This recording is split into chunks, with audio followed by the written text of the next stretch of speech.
Qu'est-ce que le sionisme? Ce terme revient souvent dans les débats politiques et historiques, mais il est important de comprendre ses origines et ses objectifs avant de pouvoir en discuter. Dans cette vidéo, nous allons remonter dans le temps pour expliquer simplement ce qu'est le sionisme et d'où il vient.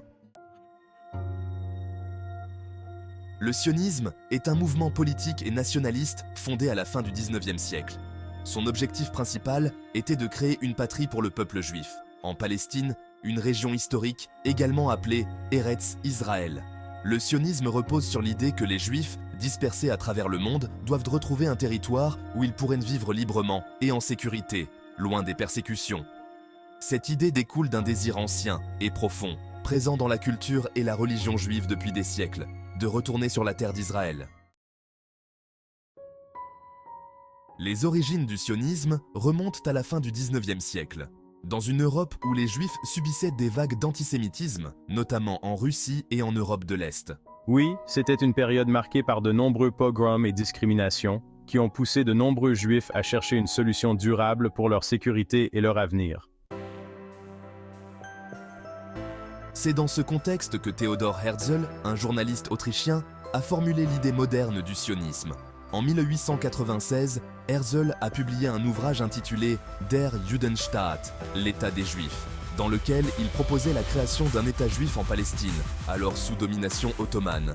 Le sionisme a pris une dimension politique en 1897 avec la tenue du premier congrès sioniste à Bâle, en Suisse.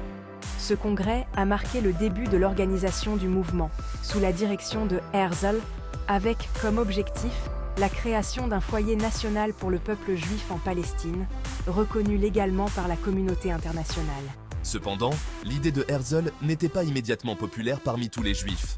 À l'époque, de nombreux juifs cherchaient plutôt à s'assimiler dans les pays européens où ils vivaient. Le mouvement sioniste a pris de l'ampleur au début du XXe siècle, avec des personnalités comme Chaim Weizmann jouant un rôle clé.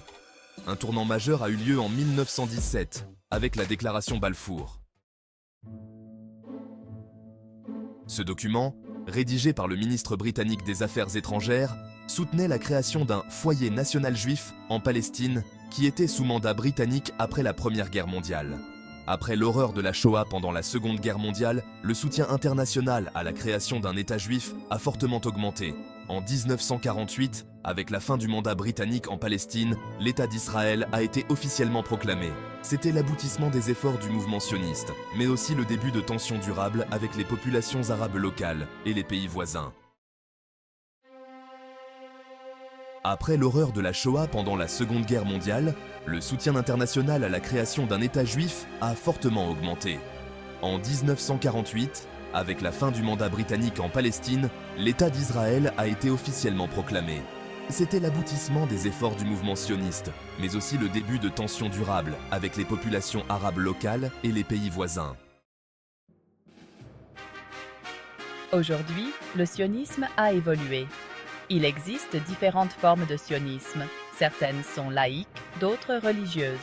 Alors que pour certains, le sionisme reste un mouvement essentiel pour protéger le peuple juif, il est critiqué par d'autres, notamment pour son rôle dans le conflit israélo-palestinien.